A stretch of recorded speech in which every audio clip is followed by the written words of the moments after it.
Jesus Explains The Spiritual Baptism. November 5th, 1955. Message 6392 from Jesus through Bertha Dudde. Spoken by Pascal. It is the Spirit that gives you life. Therefore, let Him work within you. Let Him express Himself. For by this willingness you show that you acknowledge me, that you desire to hear me. I myself can now work through my Spirit, and thus you receive the spiritual baptism. My Spirit pours out into and upon you, for you may now continually receive the gifts that originate in the spiritual realm, in myself. Every man who opens himself, who shapes his heart into a vessel to receive my Spirit, will be able to let the life-giving stream flow into his heart. And all who have the will to enter into communion with me open their hearts. This will take the form of love. Otherwise, they would not long for this eternal love.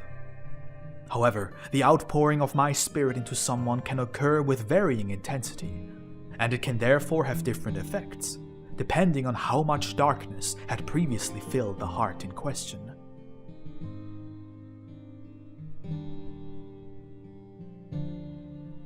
Where a ray of love from my Spirit touches a heart that is still completely dark, the effect is often so overt that it overwhelms the person, so that he is suddenly enlightened and offers thunderous praise and glory to me, to the one who has graced him.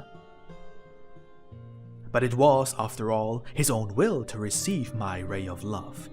He turned to me in humility of his heart, and thereby opened it to me.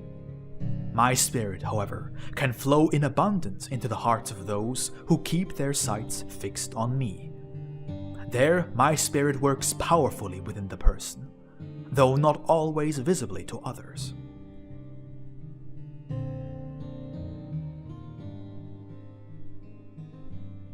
Such people radiate great love, and every thought is directed towards me. With every breath, their hearts love me, and they desire to serve me at all times. Quite unobtrusively, they have received the spiritual baptism at the moment of their deep inner union with me, and thus their work on earth is also unobtrusive. In the spirit of my love, they work for me and my kingdom, something they could never, ever do if my Spirit were not able to flow into them ceaselessly, if I were not able to enlighten their thoughts and guide them on every path, because they themselves have granted the Spirit within them the right to express itself.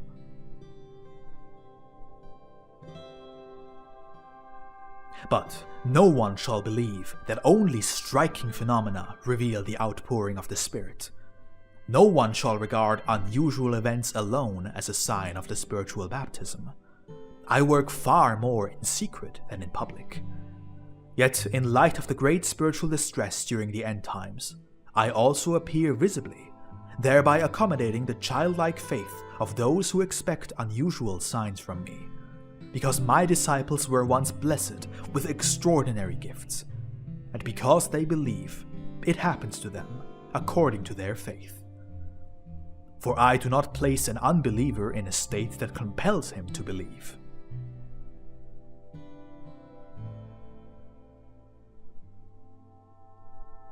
I alone know the soul, and the outer person often does not reveal the state of the soul.